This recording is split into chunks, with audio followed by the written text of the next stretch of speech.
pembelajaran yang ketiga. Nah, di sini kita belajar mengenai formulir ya. Anak didik kami bisa membuka buku tematiknya halaman 28, di mana pengertian dari formulir itu adalah lembar isian tentang informasi tertentu yang harus diisi dengan benar, jelas, dan penuh tanggung jawab. Artinya dari pengertian formulir ini ada sebuah lembaran yang diisi itu diisi harus dengan benar, tidak boleh asal-asalan itu, dan bisa dipertanggungjawabkan. Nah, di sini menulis formulir itu harus menulis data pribadi ya.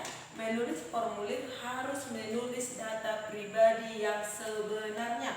Berarti ketika kita mengisi formulir, kalau itu untuk diri kita sendiri, itu harus menuliskan data pribadi kita. Tidak boleh dikarang-karang, tidak boleh data orang lain, harus data diri kita.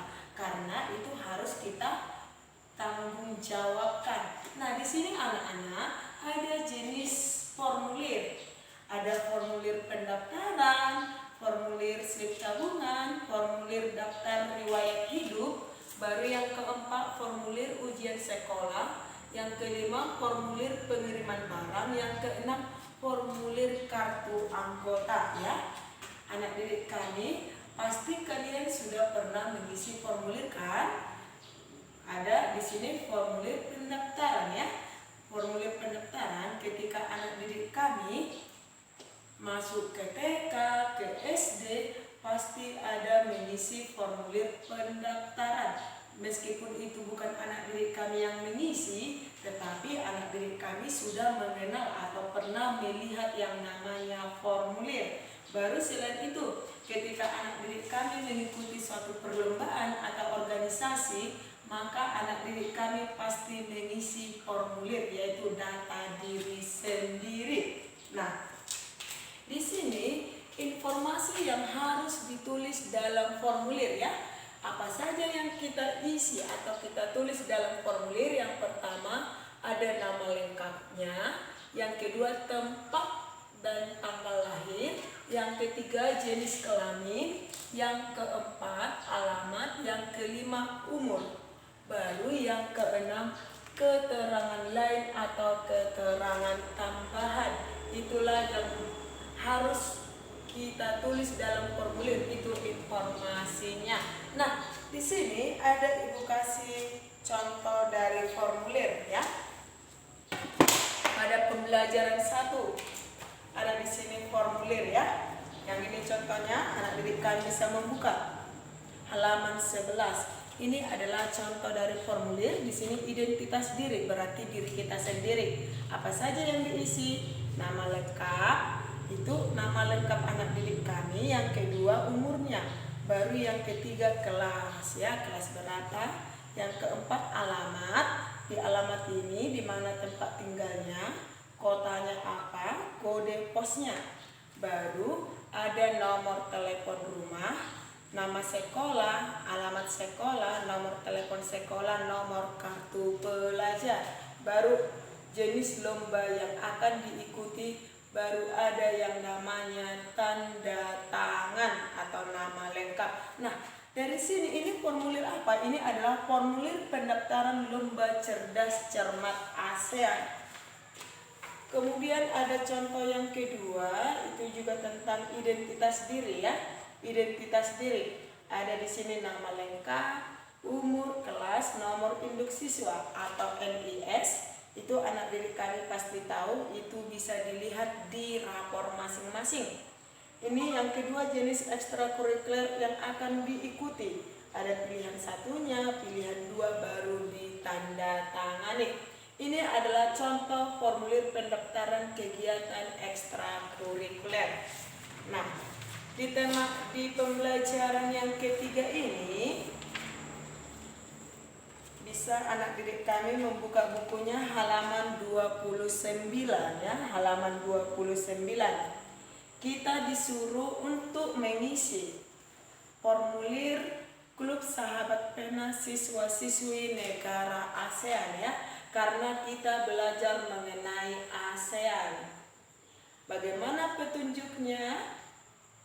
Ya, ini bisa dibaca, tapi sebelum masuk ke sini Ibu mau menjelaskan langkah mengisi formulir. Yang pertama, pahami isi formulir. Artinya tidak boleh asal kita isi, kita baca dulu, kita pahami, baru kemudian yang kedua, bacalah petunjuk pengisian formulir dengan cermat.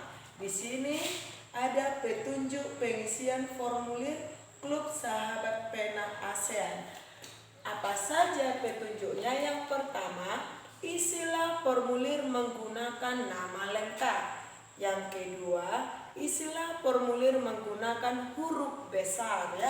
Ada langkahnya, berarti harus huruf besar atau huruf kapital. Yang ketiga, tulislah alamat rumah secara lengkap dengan mencantumkan kode pos. Yang keempat, tulislah alamat sekolah secara lengkap dengan menggunakan kode pos. Nah, kode pos rumah kalian dengan sekolah ini sama karena masih sama-sama satu kecamatan ya anak-anak. Yang kelima, tulislah tujuan mengikuti klub. Apa tujuan anak didik kami mengikuti klub itu? Yang keenam, tanda tangan disertai dengan nama lengkap ya. Di sini langkah yang ketiga, isilah sesuai petunjuk dengan tulisan yang jelas. Berarti anak didik kami nanti mengisi ini dengan petunjuk yang di halaman 28. Berarti nama lengkapmu harus menggunakan huruf besar atau huruf kapital. Tidak boleh kamu buat nama temanmu atau nama orang tuamu, tetapi nama dirimu sendiri. Tempat tanggal lahirmu di mana, kebangsaan. Artinya kebangsaan berarti anak didik kami itu termasuk negara mana ya. Jenis kelaminnya perempuan atau laki-laki, kelasnya kelas berapa, baru alamat sekarang. Anak didik kami menulis di mana alamatnya sekarang, baru buat kode posnya. Baru telepon rumah, sekolah, alamat sekolah, telepon sekolah, hobi. Hobi ini berarti kegemaranmu ya. Baru tujuan menjadi anggota. Apa tujuan anak didik kami menjadi anggota Klub Sahabat Pena Siswa-Siswi Negara ASEAN? Kemudian tanda tangani, baru buat nama lengkapmu ya. Nah, di sini Ibu jelaskan apa tujuan pengisian formulir, yaitu untuk memberikan informasi kepada pihak yang membutuhkan ya. Untuk memberikan informasi kepada pihak yang membutuhkan. Sampai di sini penjelasan Ibu tentang formulir, baru jenis-jenis formulir, baru tujuan dari pengisian formulir, langkah-langkahnya, baru apa saja informasi yang harus kita tulis dalam formulir. Nah, setelah ini nanti, setelah membaca ini, anak didik kami mengerjakan tugasnya halaman 29, mengisi formulir ya. Selamat mengerjakan.